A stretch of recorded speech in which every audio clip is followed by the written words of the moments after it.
Quiero pedirle de nuevo a don Ramón María Moreno, nuestro director general de Casa Asia, que nos haga la presentación del profesor Rubén Campos. Y sin más dilación comenzaremos con esta conferencia que se ha titulado Asia, un mundo en transformación política y social. Muchísimas gracias. Muchísimas gracias de nuevo, Óscar. Voy a hacer una breve presentación porque si no quitamos muchísimo tiempo al ponente. La ponencia del profesor Rubén Campos, que es coordinador de programas del Club de Madrid, se llama Asia, un mundo en transformación política y social. Yo solamente voy a dar unas breves pinceladas. Evidentemente nos encontramos, como yo decía al principio, que el siglo XXI es el siglo de Asia. Vemos que 7 de las principales economías consideradas motores del crecimiento mundial pertenecen al mundo asiático, que son China, India, Indonesia, Japón, Corea del Sur, Tailandia y Malasia. De hecho, de estos 7 países, 5 son parte, China, India, Indonesia, Japón y Corea son parte del G20 y realmente se espera que para el 2030 representen entre el 53 y el 55% del crecimiento del PIB mundial.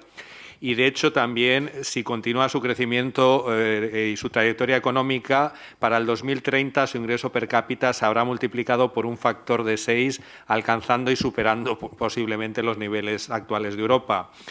Es curioso ver cómo Japón, Corea del Sur, Singapur, China e India duplicaron su ingreso per cápita en una década, lo que el Reino Unido no fue capaz de conseguir, le tomó más de 50 años. Y en la actualidad la participación de Asia en el PIB mundial ha alcanzado casi o más del 30%, duplicándose más que duplicándose desde 1950. El crecimiento ha estado dirigido en gran parte por China, pero le han seguido otra serie de países.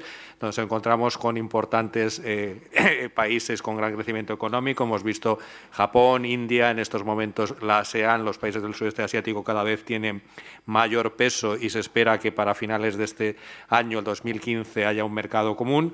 Y evidentemente el potencial de Asia, este potencial económico también se manifiesta en su creciente influencia política y, y sobre todo en la posibilidad de influir cada vez más a todos los niveles en el ámbito mundial. Sin más, solamente deciros que Rubén Campos es experto en Asia Meridional y el sudeste asiático y en movimientos políticos no violentos. Es profesor de Relaciones Internacionales en diversas universidades españolas. Durante los últimos 10 años ha trabajado en proyectos de evaluación o implementación en una serie de países asiáticos y también en otros de Iberoamérica o Sudáfrica. También en diálogo entre líderes políticos y religiosos y terrorismo, de democracia y derechos humanos. Y desde 2010 es coordinador del área de programas del Club de Madrid y anteriormente trabajó como oficial de programas y asistente al director de programas. Es experto y analista en temas internacionales y como tal colabora con, por ejemplo, con Casa Asia, del que es amigo personal, también el embajador Bergolat, por supuesto, CIDOF, Fundación Alternativas, el Real Instituto Elcano, el Instituto Catalán Internacional por la Paz, así como medios de comunicación como BBC Mundo, Radio Francia Internacional, Radio Televisión Española o Radio Nederland. También es experto como digo, en movimientos políticos no violentos y también ha preparado informes, por ejemplo, para el Gobierno vasco sobre el proceso de reconciliación tras el fin del terrorismo, para el Gobierno catalán sobre la creación de cuerpos civiles no violentos de paz y para la Unión Europea sobre grupos no violentos en Palestina, así como para la ONG Non-Violent Peace Force sobre viabilidad de desarrollar su proyecto político de fuerzas civiles no violentas en Guatemala. Está preparada la lectura de su tesis doctoral sobre el movimiento nacionalista indio. Es un gran experto, entre otros países de la zona del sur de Asia, el sudeste asiático, en el movimiento nacionalista indio y el afroamericano por los derechos civiles, y también tiene una publicación de textos políticos del Mahatma Gandhi. También es importante resaltar que el pasado mes de abril se hizo público un documento de trabajo, un informe que había hecho para el Real Instituto Elcano titulado La proyección actual de España en la India, imagen y relaciones políticas. Y sin más, porque si no me como el tiempo, paso la palabra al profesor Rubén Campos. Muchas gracias. Pues muchas gracias, Ramón, muchas gracias a Casa Asia por esta invitación y al curso, a Casa América por la coordinación y a toda la red de casas, ¿no? por esta iniciativa, y encantado de estar aquí con todos vosotros y vosotras.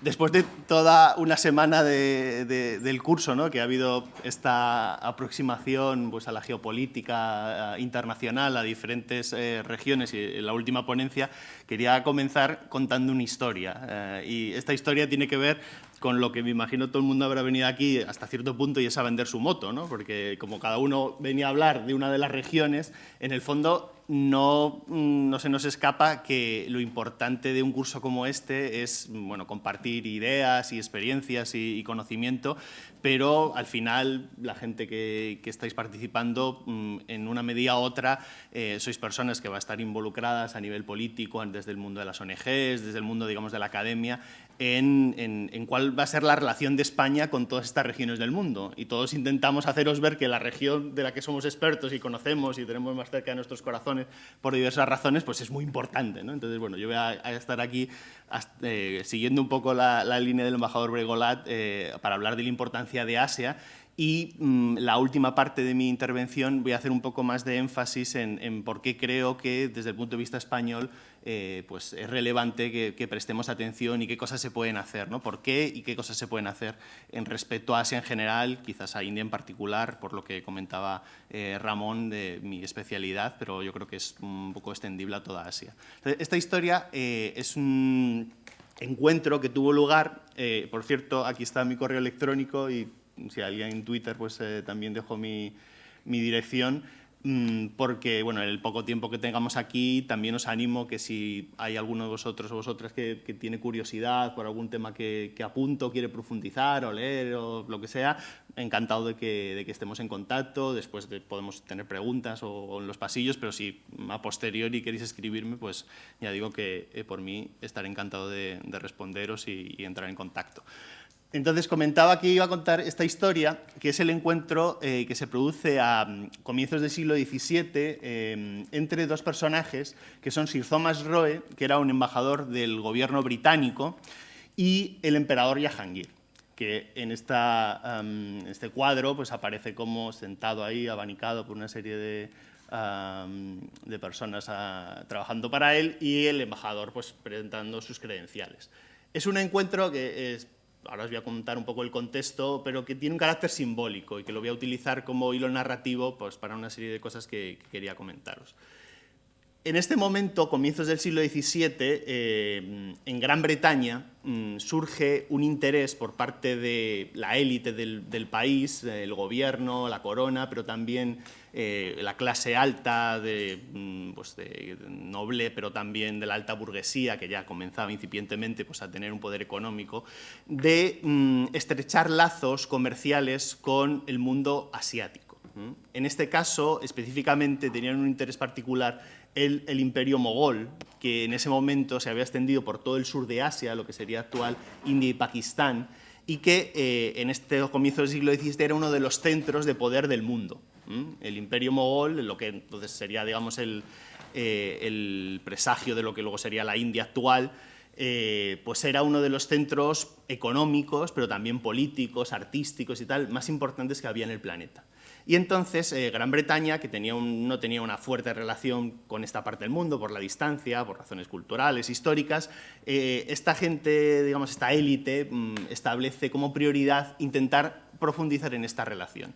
Y el gobierno elige en ese momento enviar a Sir Thomas Roe, que era uno de los embajadores más prestigiosos que tenían por su capacidad, que había estado ya destinado en América, haciendo vínculos importantes para los intereses del gobierno británico, pues, como ya digo, uno de los embajadores más importantes y más capaces a esta misión.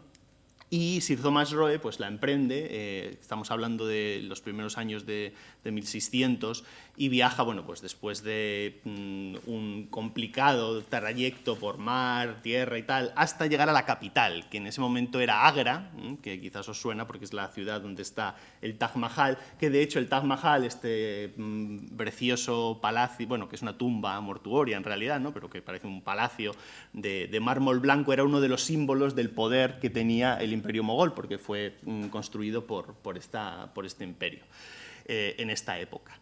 Y llegando al palacio del emperador, después ya digo de semanas de viaje, llegando ahí, inmediatamente el día siguiente ya se plantó en el Palacio Imperial para pedir una cita, presentar sus credenciales y explicar los motivos de su viaje. En el momento en que llega allí y es capaz de comunicarse con alguien, ¿no? en el idioma, digamos, persa, que era uno de los idiomas de la corte, porque el Imperio Mogol era de religión, los gobernantes eran de religión musulmana, alguien encuentran que es capaz de comunicarse con él y el hombre pues cuenta cuál es el motivo de su misión, ¿no? Habla, soy el representante de la Gran Bretaña, queremos establecer estos lazos comerciales y quiero ver al emperador Jahangir para ello, ¿no? Quiero solicitar una audiencia. Total, que el señor que le recibe, le hace, esto lo cuenta Sir Thomas Roe en sus memorias, ¿no? Le dice, bueno, espera, que voy a consultar con mis superiores, para que yo no tengo autoridad para dar esa audiencia, pero enseguida ya pues, lo vamos a tramitar, vuelva usted mañana y le diremos cuándo podrá recibirle. Cuando ya vuelve Sir Thomas Roe el día siguiente, la persona que le recibe le dice que efectivamente el emperador estará encantado de darle esta audiencia, pero va a tener que esperar aproximadamente unos 6 meses porque la agenda está muy complicada y realmente pues, no ha habido posibilidad de conseguir una cita antes de este tiempo, ¿no? Entonces Sir Thomas Roe pues, se pone un poco nervioso, ¿no? Y empieza a decir, bueno, usted no sabe con quién está hablando, yo represento a este importantísimo gobierno, etcétera. Y entonces el hombre, que le está su contraparte, le empieza a explicar de forma más, digamos, en petit comité, que la verdad es que ha sido complicado encontrar en los mapas que tenían en la biblioteca de Legión uno en el que pudieran identificar a esa pequeña isla de la Gran Bretaña en la lejana Europa a la que él hacía mención, para que la persona que tenía que tomar la decisión supiera de qué país estaban hablando. Y entonces, que claro, cuando vio esa minúscula isla ahí en la lejanía, pues la verdad es que no le pareció que fuera, digamos, tan importante como las otras muchas delegaciones y que tenía el emperador prevista, el emperador más que tenía que trasladarse pues, de forma constante en los territorios que tenía bajo su dominio. Y a Sir Thomas Roe no le quedó más remedio pues, que esperar todo este largo tiempo hasta que finalmente pudo ver al emperador.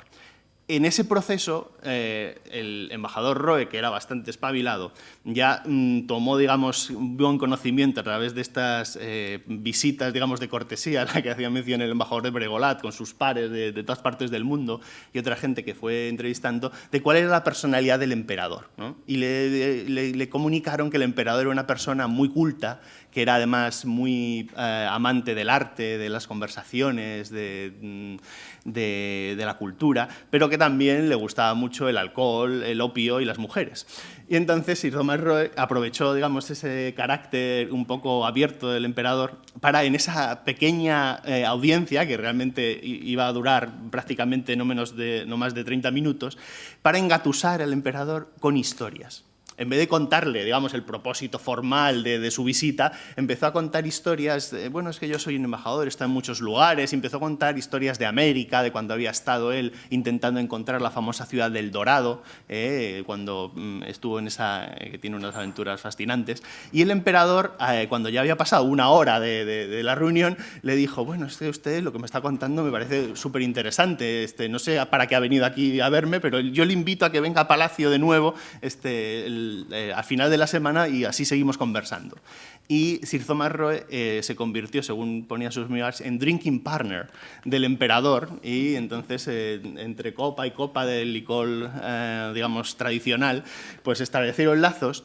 Y al cabo de un tiempo, entonces el embajador Roe pues, sacó sobre la mesa el verdadero propósito de su visita, que era el establecimiento formal de relaciones comerciales, básicamente que los barcos británicos pudieran fondear y fueran, digamos, protegidos y bienvenidos por las autoridades mogolas, y así establecer este vínculo comercial.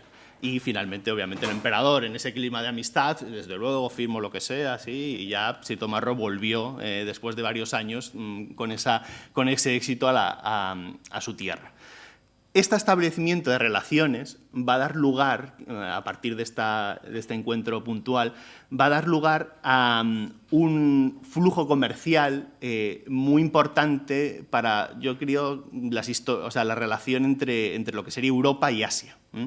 Porque el que va a gestionar ese flujo comercial desde el punto de vista británico es la Compañía de las Indias Orientales, que en ese momento era una empresa que habían montado una serie de ricachones, de gente, ya digo, de la élite británica, con el propósito precisamente de pues, hacer negocio. Según ellos, es la primera empresa que se estableció con un modelo de sociedad anónima, ¿no? Los italianos dicen que ellos lo hicieron antes y tal, pero bueno, en todo caso, esta Compañía de las Indias Orientales consiguió una gracia del gobierno de Su Majestad, y es el monopolio del comercio con Asia.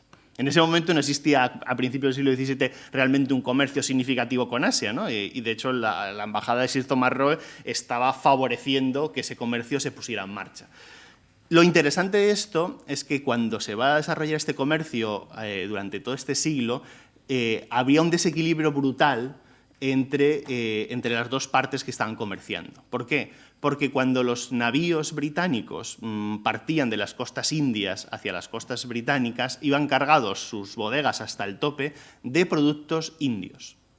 Y no estamos hablando de productos de las especias y tal, del comercio, sino estamos hablando de productos manufacturados, muebles, ropas, artesanías, joyas, en lo que era, digamos, el nivel de desarrollo, el nivel de complejidad de productos que podemos hablar del siglo XVII, que en el mercado europeo tenían un prestigio brutal. Todo lo que venía de Asia era considerado de gran calidad, con unos acabados preciosos, de gran belleza y tal, y vendía fenomenal, obviamente en Gran Bretaña, pero en el resto de Europa. Y por tanto era un negocio interesante traerlo, pues para que hacías un gran beneficio, ¿no? Aunque fuera el precio caro, porque lo traías de lejos, pues tal. De hecho, hay un concepto que está todavía en nuestro vocabulario, que es el de lujo asiático, que no, a lo mejor alguno dice, me voy a dar un lujo asiático, ¿no? Y te vas al spa, ¿no? O te haces algo porque te lo mereces, ¿no? Pues ese concepto literalmente surge en esta época y quería decir un lujo que venía de Asia. Y como era caro, solamente, bueno, no todo el mundo se lo podía permitir, pero el que podía, pues tenía el orgullo pues, de tener una, yo qué sé, pues una ropa de noche asiática, muebles, cosas, digamos, de cierta tecnología.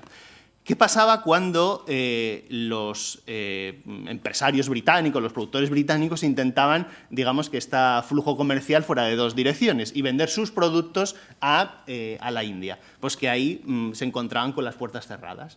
Porque los indios, los asiáticos en general, consideraban que los productos europeos eran pues una filfa, ¿no? O sea, unos productos de mala calidad, que comparado con los suyos, pues es que eran feos, mal hechos y tal, y claro, no eran baratos tampoco. Entonces, algo que venía made in Europe era como, bueno, ¿esto quién lo va a comprar, no? O sea, nosotros esto no lo queremos, ¿no? Entonces, la única vía que tenían para comerciar era el oro. Porque obviamente también la libra esterlina, eso los indios lo veían, esto que yo no lo quiero, ¿no? O sea, bueno, en ese caso los mogoles, ¿no? Y tenían que darles oro, porque el oro era el único bien de intercambio internacional que sí que tenía valor en la India, y entonces, claro, cuando volvían esos navíos que os comentaba, de vuelta otra vez hacia la India, cuando habían depositado sus mercancías en los puertos británicos, los hacían cargados hasta las bodegas hasta el último, digamos, resquicio de lingotes de oro para producir este proceso comercial. Claro, si vemos esto y lo analizamos y hubiéramos eliminado los elementos, digamos, geográficos y el tiempo, ¿no? Pues parece la típica relación entre una potencia, digamos, colonial y un pequeño país que está ahí colonizado, que no tiene más remedio que establece una relación desigual porque, bueno, su economía no da para más y entonces son las posibilidades que tienen. Y sin embargo, pues ya digo, estamos hablando en una fecha que siglo XVII, pues desde un punto de vista histórico está como a la vuelta de la esquina, donde el imperio mogol pues era una potencia, ya digo, en todos los niveles y aquí quiero, digamos, resaltar el hecho de todos los niveles, es decir, no era solamente económico, o sea, a nivel artístico, cultural, militar, a todos los niveles era el centro del mundo e Inglaterra pues era, pues ya digo, tenía su capacidad marítima y tal, y estaba ahí como creciendo, pero bueno, comparativamente no había color. Esto no es la imagen mental que en Occidente hemos tenido sobre Asia, digamos, en el siglo XX. La imagen mental que hemos tenido sobre Asia, sobre la India en particular, pero quizás sobre toda Asia, deriva de una realidad histórica que se va a producir un poco de tiempo después, que es la Revolución Industrial, en la cual, digamos, aquí hay una bonita imagen simbólica, ¿no?, con el descubrimiento de la máquina a vapor, el ferrocarril, la producción y tal, va a dar un giro de tuerca muy importante a nivel histórico, y Inglaterra como inicio, pero como comentaba el embajador Bregolat, los Estados Unidos copiando esa tecnología, se van a colocar en la vanguardia, digamos, del mundo a nivel económico, político, militar. Y es un poco la imagen con la que nosotros hemos crecido en el siglo XX, debido, digamos, a esa preponderancia que han obtenido estas regiones en contra de otras, como la asiática, que han quedado por un tiempo pues, limitadas en su crecimiento, anquilosadas, etcétera, etcétera. Esto es una realidad que he traído a colación, y traigo otro cuadrito que yo creo que es bastante complementario con el que ha mostrado el embajador Bergolat en la sesión anterior, pero con una perspectiva más amplia históricamente. Este es un cuadro que es muy interesante, lo publicó The Economist hace ya unos años, y yo siempre lo uso, sobre las investigaciones de un economista que se llama Angus Maddison, que estuvo durante toda su vida dedicado a intentar medir la riqueza de los países desde un punto de vista, digamos, amplio y flexible, porque el hombre iba, digamos, intentaba llegar a lo más posible hacia el pasado, ¿vale? Entonces, este cuadro, por ejemplo, tiene la línea horizontal es temporal y empieza, la primera columna es del año 1 de la era, digamos, contando el nacimiento de Jesucristo. Y el último año, la última columna es del año 2008. Entonces, claro, obviamente los países que están divididos en colores pues no han existido de forma homogénea y continua todo el tiempo. O sea, ahí está Francia, Japón, los países que hay arriba, ¿no?, de diferentes colores. Si queréis, os los enumero. Primero vendría China, India, Japón, desde la izquierda hacia la derecha en colores, ¿vale? Japón ya está azul, Estados Unidos, Francia, Alemania, Italia y Gran Bretaña. Entonces, este hombre, ya digo, durante toda su historia, durante toda su vida académica, apoyado por otros investigadores, etcétera, intentó medir la riqueza de estos países o de las estructuras políticas que los precedieron en el pasado durante el mayor tiempo posible, y en este caso este cuadro analiza desde el principio de la era cristiana hasta la actualidad. Si os fijáis, lo más significativo, porque la línea vertical mediría el total del Producto Bruto o de la riqueza mundial, y llega, digamos, hasta un 80% el tope. Entonces, si os fijáis, hay dos colores que durante buena parte de esta historia están muy dominantes, ¿vale? Son más del 50% del total de la riqueza mundial, prácticamente con pequeñas variaciones de arriba abajo entre ellos, pero con la combinación de ambos sí que se mantiene estable, que son China y la India. Y es China y la India, digamos, entrando en el año 1, que es la primera columna, la del año 1000, 1500, 1600, 1700, ¿vale?, que es un poco la época en la que yo me estaba refiriendo de esta anécdota de Sir Thomas Roe, 1820, pero si os fijáis, existe un declive muy significativo a partir de este momento al que hacía mención, que es la Revolución Industrial. Y este declive tan significativo nos lo lleva a que las últimas columnas, que ya son del siglo XX, que pone 13, 40, 70, son 1913, 1940, 1970, el peso de la India y China pues está menos del 10% de la economía. El problema para una mentalidad occidental o española es que la imagen mental, los estereotipos, los prejuicios o incluso el conocimiento que pensamos tener o que tenemos incluso a lo mejor con datos objetivos sobre China y la India están muy condicionados precisamente por ese momento en el que China y la India están por debajo del 10 o el 20% conjunto de la economía mundial. Y entonces pensamos que estos países pues, han estado siempre, pues bueno, o sea, sí, tenían un pasado histórico, así, bueno, pues los indios sí inventaron la pólvora, o los chinos inventaron las matemáticas, se dicen y tal, sí, cuando hace la leche de años, ¿no? Eran muy importantes, ¿no? Y sin embargo, la realidad es que desde el punto de vista histórico, o sea, China y la India han estado, digamos, en la vanguardia del mundo siempre, y además de forma dominante. Y simplemente esta época de la revolución industrial se ha producido, digamos, este cambio por razones pues, que todo el mundo conocemos. Sin embargo, ya en este cuadro vemos cómo se está produciendo un reequilibrio. Un reequilibrio que además en las proyecciones que hacía también mención el embajador Bregolat de los Goldman Sachs o de los bancos de desarrollo, etcétera, hacia 2050, que siempre es el año así mágico, y ahora ya cada vez nos estamos acercando más, ¿no? Pero hace un tiempo era como, bueno, en 2050 ya veréis. Pues se habla que esa proyección que estamos viendo allí, donde ya, sobre todo China, ¿no? Que es la que ha tomado la delantera y ha habido un análisis concreto, ¿no? De los últimos años y que ahí se ve también claro, ¿no? Desde el penúltimo columna a la segunda, pues ya hay un crecimiento hasta 2008, ¿no? Y ese crecimiento ha continuado y ahora India también parece que está aumentando ese porcentaje. ¿Esto qué quiere decir? Bueno, pues es una historia y un cuadro, etcétera, un poco para redundar en lo que se ha hablado en la primera sesión y en lo que muchos sabéis, ¿no? Del siglo XXI, es el siglo de Asia, pero sobre todo aquí mi mensaje es que esto que es el siglo de Asia no es algo nuevo, sino que es como un reequilibrio. Si finalmente se convierte en eso, que eso es mi segunda parte de la intervención, iría un poco más en cuanto a los retos y no echar todas las campanas al vuelo, si se convierte finalmente en el siglo de Asia y se consolida eso, no sería tanto algo nuevo, sino sería volver a lo que tradicionalmente ha sido el sistema internacional, en el que India y China y otros países asiáticos pues, han jugado un papel fundamental, pero sobre todo nos podemos centrar en estas dos grandes culturas. ¿Esto es inevitable? O sea, ¿tenía que ocurrir? Yo creo que hasta cierto punto sí. O sea, que la India y China tuvieran menos del 10% de la producción mundial, pues no tenía sentido históricamente y se había producido por una serie de factores históricos, económicos y tal, que en cuanto los chinos han espabilado un poco y los indios han ordenado y tal, con todas las limitaciones que tienen y las dificultades, que ahora podemos entrar en ellas, pues se va, digamos, se va normalizando, si queremos utilizar ese concepto. Pero esa normalización no necesariamente tiene que llevar a que se vuelva, digamos, a producir casi un bipolio, digamos, una concentración del poder en manos chinas y en manos indias del poder internacional.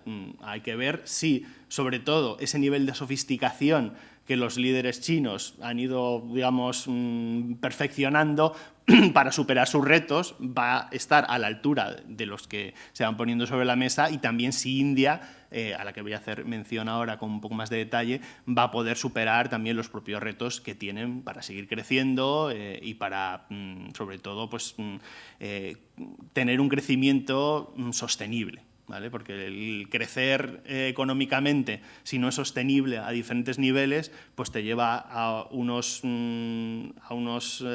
contradicciones, unas paradojas que en un momento dado no se pueden resolver.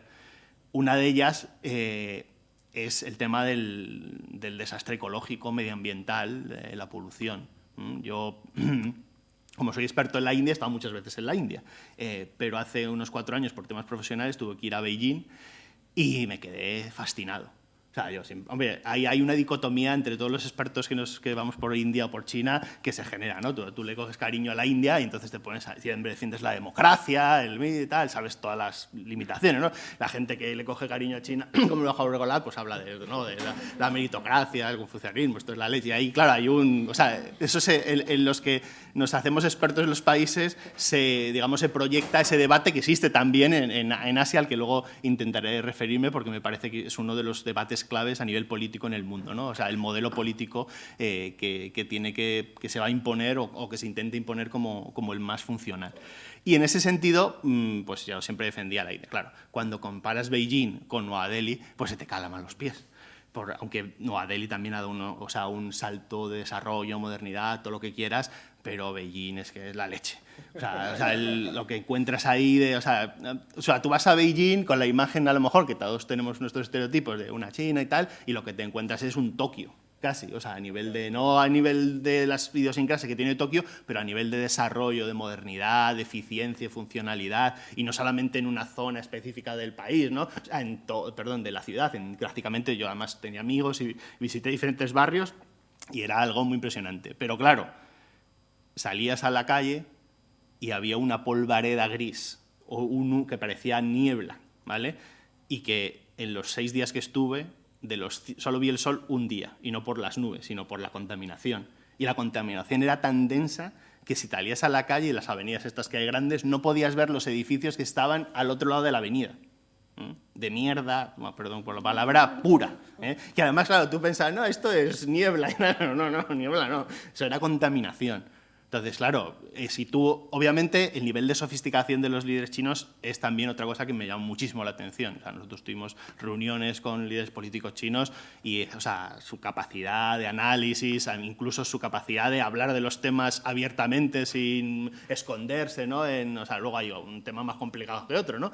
Pero el tema de la contaminación son perfectamente conscientes que es un problema y tal, pero es que es un problema que uno piensa, es como la gente no sale a la calle y les corre a gorrazos a sus líderes, ¿no? Porque, claro, los americanos, los estadounidenses, precisamente, que lo que pueden van metiendo ahí el dedo del ojo a los chinos. La Embajada de Estados Unidos tiene un programa muy entrañable que es medir la polución china y tal, y te lo sacan ahí. Entonces, todos los occidentales que están ahí, o sea, lo primero que miran por la mañana es cómo está la contaminación, ¿no? Entonces, hay una serie de niveles y el nivel, digamos, pongamos 100, sería lo que están contaminadas nuestras ciudades cuando está la cosa fatal, que no llueve y tal, y que no lo notas tanto esta nube tóxica, pero si ves Madrid de fuera, pues sí que ves que está ahí pues, con su... Bueno, ese es el nivel 100 pero es que en la China normalmente está en nivel 500, 600, que es como nivel tóxico. Que, o sea, no te aconsejan salir a la calle, excepto que vayas con unas medidas de protección, pero no, o sea, una cosilla así, o sea, unas máscaras sofisticadas. Y claro, eso es el nivel que está muchos días. Y tú vas ahí y ves a algunos occidentales con la máscara, algunos buenos chinos también, pero la mayoría de la gente va para lo seco.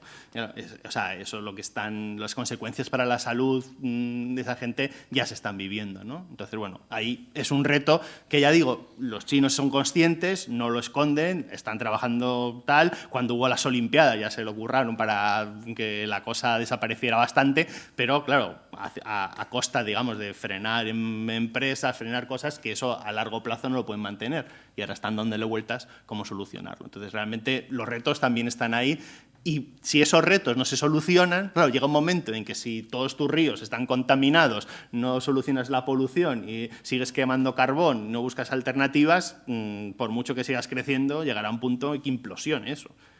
O que también, precisamente, otro de los grandes retos es ver cómo hacen esta transformación política que ellos mismos, en caso chino, sofisticadamente quieren ir haciendo poco a poco, con el control del partido-estado, etcétera. Si en un momento a la gente, por lo que sea, hacen ya no puedo más y salen masivamente a la calle y piden cambios y se producen de una forma no controlada, eso también puede generar, obviamente, una situación de inestabilidad, inseguridad, que económicamente pues, tendría sus consecuencias. Entonces, realmente, el reto ecológico no es simple, que queda bonito, ¿no? La ecología es que parece como que, es que hay menos bosques o hay algunos animales que están muriendo, que también eso es un drama, ¿no? Pero que el nivel de ese reto es mucho más importante de lo que a veces se le da o tenemos en cuenta. ¿Qué otros retos hay? Y ahora ya voy a pasar un poco también a hablar de la India, como el otro gran, digamos, la otra gran civilización, cultura que económicamente pues, ha tenido un papel fundamental. La India es una democracia, muy bien, y ellos, o sea, lo primero que te dice cualquier diplomático indio con el que te encuentres y tal, la India es la democracia más grande del mundo, porque efectivamente a nivel de votantes y de tamaño del país, pues lo es. Y además es una democracia que, o sea, a pesar que decía el embajador que es una flor delicada, en la India ha podido florecer, aunque el terreno era bastante complicado. Porque es verdad que durante la época colonial británica, el proceso de descolonización con el movimiento indio liderado por Gandhi, etcétera, eso facilitó hasta cierto punto que alguna de las ideas democráticas de las instituciones, de las prácticas, las elecciones, los partidos políticos y tal, ahí fue un proceso gradual, digamos, en que los británicos se fueron retirando y cediendo poder a los indios, y los indios, antes de llegar a la independencia directamente, ya habían pues, tenido sus propias elecciones a nivel local, a nivel regional, había partidos políticos, políticos. O sea, fue una transición que no fue, digamos, de un día para otro pasar de un imperio colonial absoluto a una democracia total, ¿no? Y eso ayudó un poco a mantenerlo. Pero bueno, por lo que sea, o sea, por cosas que son, pero que no tenemos tiempo ahora de detallar, en la India sí que se ha consolidado este modelo, con muchísimas imperfecciones, y hablaba el embajador, ¿no?, de que un tercio, efectivamente, de los diputados pues, están encausados por causas penales, y no necesariamente corrupción, algunos son por asesinato o por rapto, o sea, la clase política india es para cogerla aparte. Pero sí que existe, digamos, las claves que consideraríamos, digamos, desde un país como España que debe tener una democracia, ¿no? Instituciones, una judicatura libre e independiente, medios de comunicación, una sociedad civil vibrante, con libertad pues, para criticar, para plantear cosas, para presionar al gobierno. El poder, digamos, se reparte a nivel regional, hay diferentes partidos, van cambiando, hay elecciones y a pesar de que el partido en el poder intenta mantenerlo y utiliza todo lo tal, pues a veces pierde y tiene que cederlo. Entonces, eso, lo que es básicamente lo que entendemos como democracia, en la India pues ha tomado raíz. Y no es el único país, y de hecho, este reto que comentábamos, ¿no?, del debate o la dialéctica entre una vía política que fuera una especie de despotismo ilustrado, ¿no? O sea, en la que la meritocracia, el mejor, sea el que gobierna, y entonces, como eso produce resultados y es funcional, pues estamos dispuestos a perder libertades, bueno, estamos dispuestos, según esa élite, la población está dispuesta a perder libertades a cambio de pues, poder tener desarrollo económico, una estabilidad, etcétera, ¿no? Y ese modelo que no solo está en China, está en Singapur, que obviamente es un estado pequeñito, que no se dice, no, es que no se puede exportar el modelo, porque es tan pequeño, pero bueno, funciona, ¿vale? Ahí en Singapur hay hasta elecciones, pero es un sistema que está, digamos, lo que llaman los anglosajones un autoritarismo suave, ¿no? Un soft autoritarism, porque aunque haya elecciones, el partido de Lee Kuan Yew pues, ya mandando, y ahora cuando ha muerto Lee Kuan Yew le ha dicho a su hijo, venga, te toca a ti, y se ha puesto como líder del partido y es el que está mandando hasta ahora. Y pasa también en Vietnam. O sea, Vietnam, que es un país, después de la guerra que tuvo lugar allí, entre las grandes potencias y tal, y luego, o sea, que la dejó arrasado y que luego estableció un modelo pues, parecido al de la China de Mao, ¿no? Más comunista, etcétera, pero también luego ha hecho una transformación como la China de Deng, y abriendo el sistema económico, renovándolo, etcétera, y es uno de los países con un nivel de crecimiento más consolidado y sigue estando, digamos, controlado de forma férrea por el Partido Comunista. Entonces, existen esos casos de éxito de modelos, digamos, de despotismo ilustrado, pues aquí lo llamaríamos autoritario, ¿no? Porque, claro, negativamente, pero que también se puede ver desde esa óptica, ¿no? Como oye, esta gente pone a los mejores o se ocupa de que los mejores tengan el poder, no tienen elecciones, con lo cual pueden pensar a largo plazo, tienen una serie de valores que están vinculados.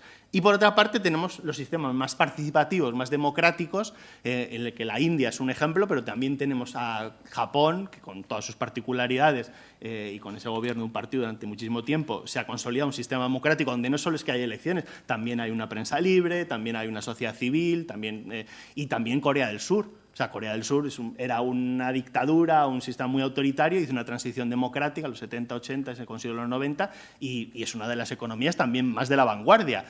Indonesia, o sea, una dictadura militar terrible, en los 90, una transición a finales, y ahora es también una democracia y sigue siendo un país económicamente boyante, con su tal, que ha emprendido una transición y que además es de mayoría musulmán, es el país musulmán más importante del mundo en cuanto a población, y desde el punto de vista de los estereotipos que uno tiene sobre el Islam y la democracia y el Islam y la modernidad, pues Indonesia te los desbarata a todos, porque ya digo que es un país tecnológico, puntero, muchas cosas, con múltiples retos igualmente. Entonces, esos dos modelos coexisten en Asia y es donde el debate está más abierto, ¿no? O sea, aquí yo creo que en Europa, incluso en Estados Unidos, aunque sí que existen críticas al modelo de democracia liberal, no existe tanto una alternativa, porque tú piensas en China y dices, no, eso es una dictadura y no tiene libertad. libertad, fijar el pueblo de Dalai Lama. O sea, hay una visión muy negativa, digamos, de los regímenes que llamaríamos autoritarios. Sin embargo, en Asia,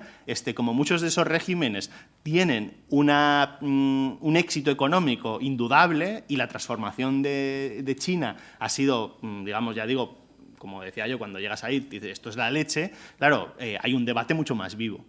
Y entonces la cosa no está tanto en blancos y negros, sino en sistemas de grises, ¿no? O sea, tú vas a China y cuando hablas con las autoridades chinas, ellos te dicen que son democráticos, ¿eh? Y según ellos, porque ellos consultan al pueblo. Ellos dicen, nosotros las cosas que hacemos las hacemos consultando al pueblo, no votando, ¿no?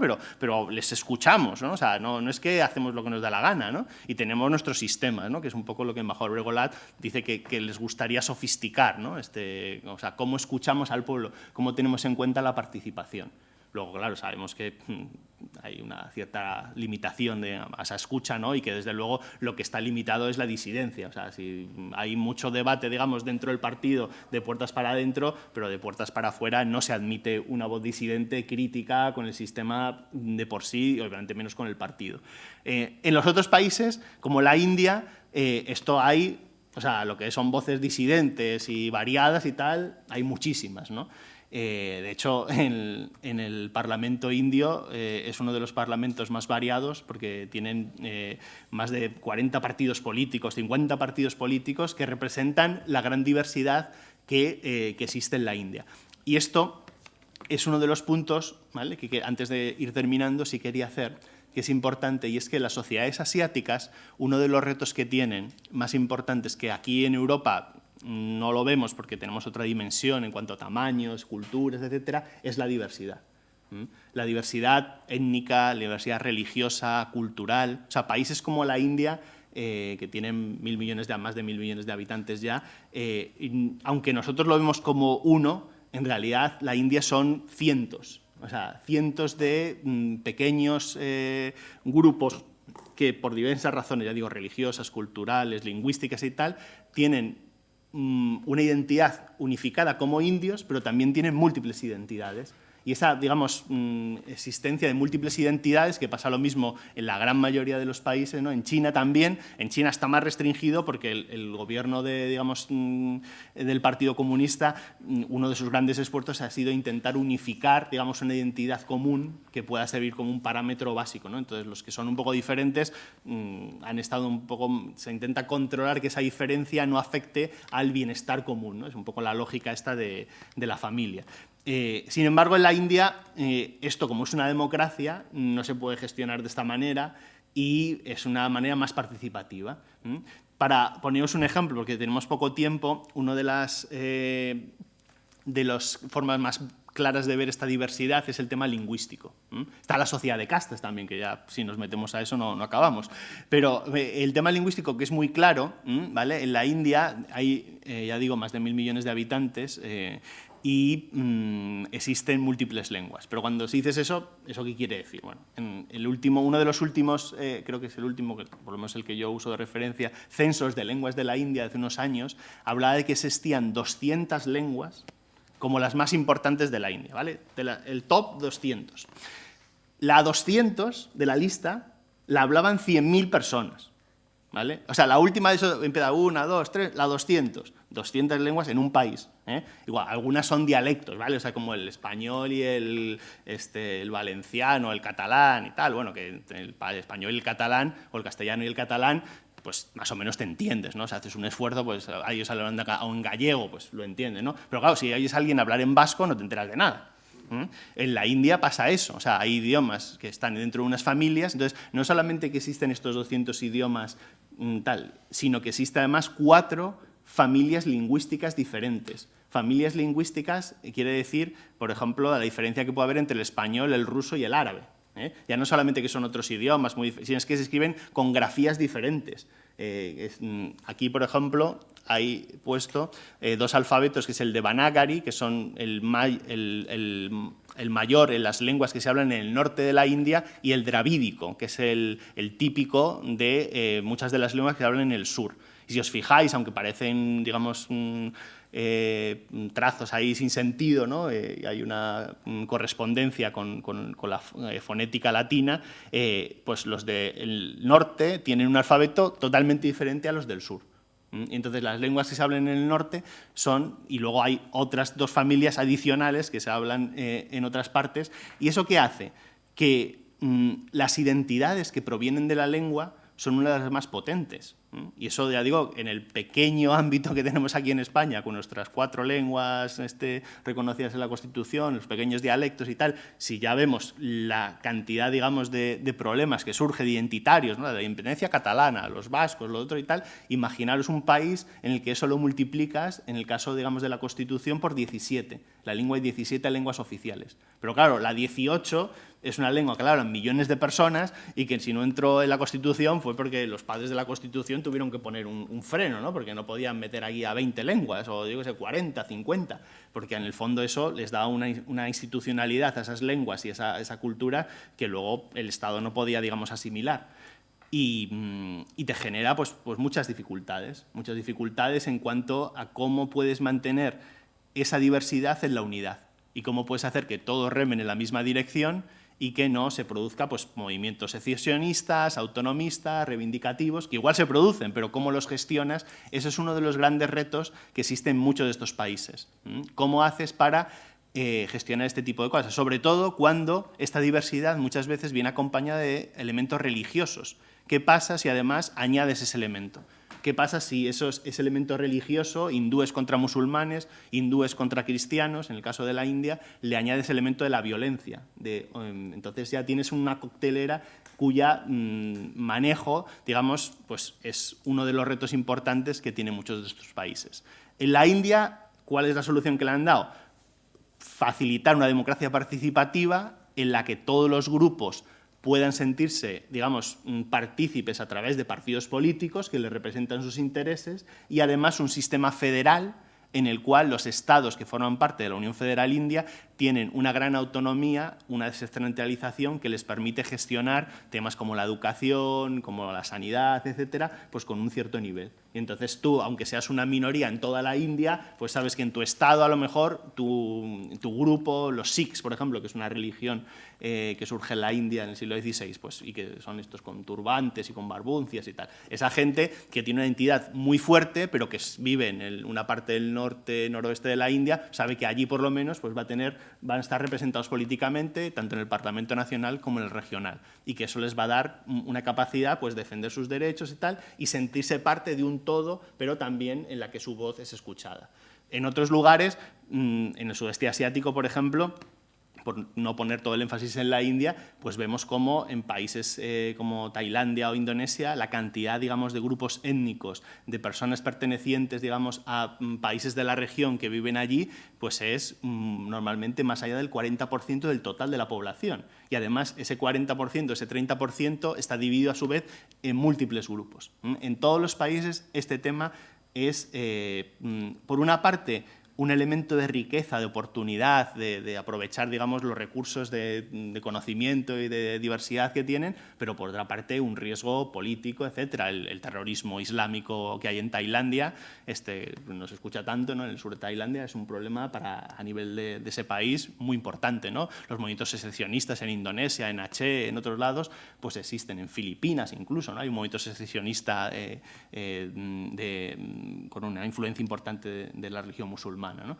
Esto a nosotros se nos escapa desde Europa, ¿no? Pero cuando hablamos del Islam, pues pensamos el Estado Islámico y tal, lo que pasa en Oriente Medio, ¿no? Pero, sin embargo, digamos, muchos de los grupos armados, digamos, con religión musulmana, pues están en Asia, ¿no? Y tienen otras razones de ser, pero al mismo tiempo generan unos retos para el Estado igualmente importantes. Entonces, eso yo creo que es otro de los retos, junto con, para terminar con los retos, con el tiempo que tenemos para ir ya cerrando, con el tema de la seguridad. O sea, la seguridad a nivel interno, esta diversidad pues genera a veces dificultad, pero sobre todo hay un problema de seguridad por las relaciones entre los países. O sea, en Asia no han sido capaces de superar problemas históricos del pasado que tienen que ver con dinámicas, digamos, de mucho tiempo, y otras que son más recientes, ¿no? Incluso vinculadas a la Segunda Guerra Mundial. Igual que en Europa, alemanes y franceses, o alemanes y británicos, o italianos han sido capaces de, después de estar matándose mutuamente, odiándose, digamos, durante el siglo XIX y el siglo XX, sentarse juntos y construir un modelo de convivencia que ha dado lugar a la Unión Europea, que, pese a que ahora estamos, digamos, de capa caída, pues es uno de los grandes avances, digamos, desde el punto de vista político del siglo XX, sin ninguna duda, en lo positivo. En Asia no. En Asia, Japón, lo habla el embajador, Japón con China, el otro con el otro, Pakistán con la India, China casi con todos los demás. O sea, hay una dificultad de establecer lazos constructivos que, por ejemplo, se ve en la falta de organizaciones asiáticas regionales, ¿no? O sea, no existe una Unión Europea de Asia, ni siquiera una OEA, o sea, una cosa así más o menos tibia. Lo máximo que han sido capaces de desarrollar a nivel regional es la ASEAN, que son 11 países del sudeste asiático, pero que ahí no está, aunque luego la han empleado la ASEAN más 3 y tal, pero ahí son 11, pero no está China, no está Japón, no está Australia, o sea, no hay ninguna organización en toda Asia que de forma significativa agrupe a todos los países de la región, aunque sea para sentarse a hablar. O sea, el nivel, digamos, de enfrentamiento y de falta, digamos, de confianza y tal, hace que todas estas dicotomías, y además las dicotomías aumentan, porque claro, China tradicionalmente enfrentada a la India, apoya a Pakistán para que Pakistán esté, digamos, pueda, digamos, seguir estando en una relación de conflicto con la India. El otro hace lo mismo. Entonces, se genera toda una dinámica que se convierte en un reto, ¿no? O sea, la falta de capacidad para construir cosas a nivel regional es un problema. ¿Vale? Es un problema menos para China, porque ellos tienen una capacidad económica de desarrollo, pero para otros países sí es un freno, ¿no? Para la India ha sido uno de los grandes problemas que no le ha permitido, digamos, salir de ese desarrollo como ha podido hacerlo China. Entonces, ese tema de seguridad, sobre todo porque estamos hablando de problemas de seguridad de estados con bombas nucleares, como la India y Pakistán, obviamente como China, con Corea del Norte con ambiciones, es decir, cualquiera hay, Corea del Norte, que es un país de Chichinabo, con un nivel económico tal, pues claro, empleando prácticamente todos sus recursos en mantener esa estructura militar que le da tal, pues tiene aspiraciones a ser una potencia nuclear, y si lo lograra, el nivel de desestabilización que puede tener en la región, ya solo esa amenaza es muy fuerte, ¿no? Entonces, ese problema de seguridad también es uno de los retos que, aunque sea, hay que apuntar. Cerrar mi intervención con el tema de España. Pese a las buenas intenciones europeístas, ¿no?, que comentaba el embajador y con las que comulgo absolutamente, o sea, yo no veo a Europa, a los países que conforman Europa, teniendo ningún tipo de, digamos, de peso en el escenario internacional de aquí a, ya no digo el 2050, en 10 años, si no somos capaces de profundizar en los lazos, digamos, que hemos ido construyendo alrededor de la Unión Europea. Que seamos capaces de hacerlo, no lo sé, pero si no lo somos, estamos acabados. O sea, vamos a ser, o sea, el cuadro ese que hemos visto ahora es donde, no, o sea, es donde vamos, ¿vale? Veis esos colorines ahí que se acumulan y ahí está Estados Unidos, con lo cual, olvídate. O sea, lo que va a ser Europa, o sea, va a ser insignificante. O sea, siempre seremos lo que fuimos, por lo menos durante un siglo nos recordarán y tal, pero entonces la única posibilidad es esa. Pero la realidad es que ahora mismo eso no se está dando. Y a nivel económico, en la crisis económica que estamos viviendo, todavía veremos si salimos o cómo salimos, pero en los últimos años, donde ha habido, pues bueno, todo lo que todos sabemos, y en España especialmente, una de las únicas vías que ha sido capaz la economía española de crear esperanza, digamos, en un modelo diferente, ha sido que muchas de nuestras empresas internacionales, por nuestras capacidades o lo que sea, tienen un nivel, digamos, de competitividad que está por encima de lo que nosotros pensamos. Es decir, nuestros bancos, las empresas, digamos, de infraestructuras, de energías renovables y tal, pueden ir a cualquier país del mundo y competir con quien sea de otro país, digamos, y plantear proyectos que son viables, que son atractivos y que pueden ser, digamos, en unas condiciones libres, competitivos. Y uno de los escenarios donde esas empresas pueden tener más resultados es en Asia. porque es donde se está creciendo, o sea, las infraestructuras, o sea, ¿en qué país, digamos, China, la India, por poner esos dos, pero es que pasa lo mismo en otros países de menor nivel, pero ya importantes, Indonesia, Tailandia, Filipinas incluso. O sea, los proyectos de infraestructuras, de construcción, y ya no las infraestructuras solo de construir autopistas, o sea, infraestructuras urbanas, de tal. Hay empresas españolas que son, vamos, o sea, que están ganando contratos en esos países y tal. ¿Qué nos pasa? Que por nuestra, digamos, prioridades políticas, culturales, etcétera, donde además nuestras empresas se han internacionalizado es en América Latina, ¿vale? También en Europa y un poco en el norte de África, que son las 3 grandes regiones de prioridad para la política exterior española, tradicionales desde la transición, incluso antes. Bueno, eso está bien, pero en Asia hay oportunidades para las empresas españolas, o sea, increíbles. O sea, lo que pasa es que competimos con todos los demás.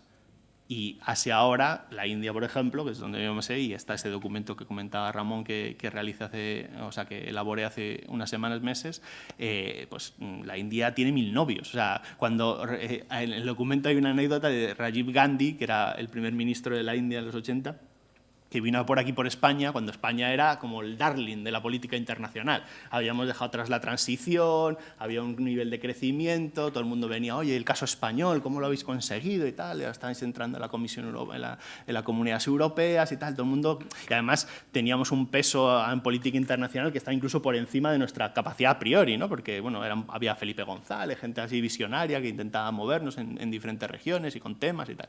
Y Rajiv Gandhi, que venía de la India, un poco con la cabeza gacha, venía a España a ver si le daban bola, a ver si podía conseguir aquí algún contrato, conexiones y tal, influencias. Era el primer ministro de la India, ¿no? Además un primer ministro con prestigio y tal. Y nada, ni caso, ¿no? Entonces, incluso había una entrevista con un asesor suyo en El País, decían, bueno, y habéis venido aquí a España y tal, aquí no hay nada que hacer, si aquí, o sea, es que a nosotros nos obvia, ¿no? No tenemos nada que hacer. Ahora es al revés. Ahora tú vas a la India y hay una cola ahí de está el polaco, el austriaco, el italiano, el alemán y tal, haciendo cola para ver a quien sea, para venderle su moto, ¿no? De, oye, mira, nuestros trenes y tal, alta energía. Y tú, no, que nosotros tenemos el AVE y eso es la leche, sí, pues bueno, y cada uno vende lo suyo, ¿no? Entonces, a la India ahora es la novia que todos quieren cortejar. A pesar de eso, vuelvo a decir, empresas nuestras ganan contratos, son competitivas, son interesantes, a los indios les gustamos cuando nos conocen, el problema es que no nos conocen, les gusta, digamos, nuestro país para venir aquí a hacer turismo, para establecer relaciones, etc. Entonces, ahí, ¿qué se puede hacer? Pues ahí hay una decisión que es muy difícil, porque el gobierno español, con escasos recursos, tiene que utilizarlos, y más ahora con la crisis, en decisiones de qué prioriza. Intentamos abrir una nueva embajada, un consulado nuevo en la India, en Mumbai ahora hay uno, pero en otra ciudad. Damos más recursos para que en el Ministerio de Asuntos Exteriores haya un departamento específico solo de Asia, que ahora mismo está mezclado con el de Norteamérica. O sea, hay un departamento en el Ministerio de Asuntos Exteriores que lleva Norteamérica y Asia. O sea, eso, si te vas a otro país de nuestro entorno, pues no pasa. Aquí sí, porque no tenemos recursos y porque priorizamos unas cosas. Entonces, aunque suene al final, hay decisiones que se tienen que tomar y tal, y a lo mejor alguno de vosotros pues llegará a un punto en que tendrá una cierta autoridad y puede influir en esas decisiones, ¿no? Y decir, oye, ¿qué hacemos? Y son pequeñas decisiones, al final no son grandes, ¿no? Porque al final España no puede, digamos, prescindir de tener unas relaciones prioritarias con Europa, con América Latina, vamos a seguir teniéndolas, pero quizás una vía que se puede tomar es dar más prioridad a Asia. Y lo que decía el embajador, que aprendan chino, que no quede, digamos, en un consejo a unos alumnos y tal, que se pongan las escuelas como una opción, que se hagan inversiones, que además las universidades, digamos, se ofrezcan cursos de especialización en India, en China, no solo para aprender el idioma, para aprender esas culturas, porque luego para hacer negocios no solamente necesitas empresas competitivas, necesitas entenderles, necesitas saber que cuando llegas a la India, pues yo qué sé, hay una serie de valores, de historias, qué tal, para hacer negocios que si no la tienes en cuenta vas a fracasar. Y por muy buen producto que tengas, por muchas capacidades, y a lo mejor, sin embargo, si sabes eso, puedes competir con cualquier otro que vaya allí en condición de igualdad. Y ese tipo, digamos, de conocimiento, de especialidad, etcétera, son decisiones que se toman por gobiernos o a veces desde la empresa privada, que son pequeñas, pero que luego pueden hacer la gran diferencia, ¿no? Ya termino. Había un artículo de Ignacio Torreblanca en El País, que no sé si lo veis, del ensimismamiento, ¿no? Decía, estamos ensimismados a nivel internacional, ¿no? De los últimos presidentes, Rajoy, no se entera, Zapatero está por ahí, o sea, a nivel internacional no pintamos nada, ¿no? Entonces, una idea para pintar algo podría ser eso, o sea, que España se convirtiera en un país que una parte de sus recursos, de su capacidad, se dirigiera directamente a Asia, ¿no? Y que como una apuesta a largo plazo empezamos a formar a nuestras jóvenes generaciones en China, tal. Que haya alguien con esa visión y esa capacidad digamos, en los puestos de liderazgo, pues habría que verlo, pero podría haberlo, o sea, que decir, no tiene por qué no. Entonces, ese es un poco, esa es la clave de la cuestión. O sea, el aprender de esto y saber que son Asia, el siglo de Asia, está muy bonito a nivel académico y tal. Lo importante es tomar decisiones para hacer qué hacemos con ese reto, y se pueden hacer cosas, no simplemente, digamos, dejarnos llevar. Y ahora ya de verdad acabo, que me he pasado, pero bueno, tenía poco tiempo. Hay una cosa también fundamental con Asia, y es lo que un teórico palestino que se llama Edward Said llamaba que es el orientalismo, que es una dinámica en que la academia, pero también las clases dirigentes, políticas y tal, occidentales, tenemos cuando nos fijamos en países, digamos, lejanos, exóticos, como China, en la India, y es que tendemos a relacionarnos con ellos desde una óptica totalmente basada en prejuicios, ¿no? En ideas preconcebidas en vez de la realidad. Este orientalismo responde un poco a lo que sacaba la primera parte de mi sesión, ¿no? de la historia de Somarroy, Jahangir y el cuadro, ¿no? Para ver que realmente Asia pues, ha estado, digamos, en la vanguardia históricamente, y que si les vemos como por debajo, que es, digamos, la tradición orientalista, ¿no? Pobres asiáticos, pues en la India, estos son pobres y se mueren de hambre, la gente y tal. Y no solamente les vemos como menos desarrollos económicamente, sino que les vemos desde una posición de superioridad, ¿vale? Ese es un poco lo que este teórico decía con la idea del orientalismo. El otro, el diferente y tal. Y ahora hay que hacer lo contrario también. Hay que tener cuidado porque a veces también nos pasamos al orientalismo, o sea, que ya parece que en China todo es la leche, que los indios son lo más avanzados, y que vas a la India y que te vas a estar aquí, yo qué sé, de aire acondicionado, todo lujo y tal. No, o sea, en la India los problemas son también gravísimos, y en China no solamente hay polución, sino también hay unas desigualdades entre el ámbito rural y el ámbito urbano que son tremebundas, ¿no? Hay una escritora india que se llama Arundhati Roy, que reflejaba, digamos, esta desigualdad con una anécdota, y con esto ya termino de verdad, que decía que ella, caminando por una de las grandes ciudades indias en la que vivía, se encontró una noche, que salió un poco de su paseo habitual, por una zona en la que había unos trabajadores, los típicos obreros, ¿no? O sea, acabando una zanja y haciendo algo. Entonces se acercó a ver qué estaban haciendo, como todo el mundo se acerca a las obras, eso es tradicional en el ser humano, ¿no? A ver qué hacen los obreros. Y se dio cuenta que esos obreros que estaban trabajando en la India de hace muy pocos años lo estaban haciendo a la luz de las velas, ¿vale? Porque en esa zona de la ciudad, que era una de las ciudades, digo, más modernas e importantes de la India, no había alumbrado público, porque era una zona un poco más alejada, y entonces los obreros, que aunque es una democracia y supuestamente era un contrato, digamos, de la autoridad local, pues se había descentralizado un contrato, una subcontrata, ya que han acabado en unas condiciones que, hablando con ellos, eran inhumanas, de trabajar, yo qué sé, 12 horas al día, sin días de vacaciones, cuando se acababa la luz solar, pues con las velas, con unas herramientas muy, digamos,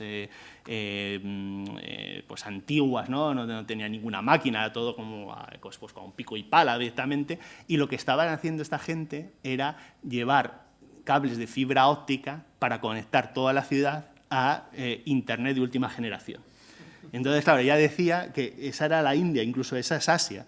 O sea, tienes una ciudad moderna con sus centros comerciales, su gente con sus móviles de 4G, y que unos obreros prácticamente en unas condiciones de trabajo casi de esclavitud, que se podrían ser las mismas que pasaban hace siglos, pues están llevando la modernidad más vanguardista a una clase privilegiada que cada vez es mayor, pero que sin embargo conviven con estos modelos, digamos, económicos, sociales y tal, de tiempos, digamos, pues mucho más antiguos, ¿no? Y que al final no tenemos que olvidar, pese a todo el resplandor del crecimiento de la India y China, que esos otros grupos también siguen existiendo en Asia, y que si no se encuentra un modelo de crecimiento sostenible que también pueda hacer que esa gente salga de la pobreza y salga de esas condiciones, ese crecimiento, ese siglo de Asia, pues estará bastante limitado. Ya termino.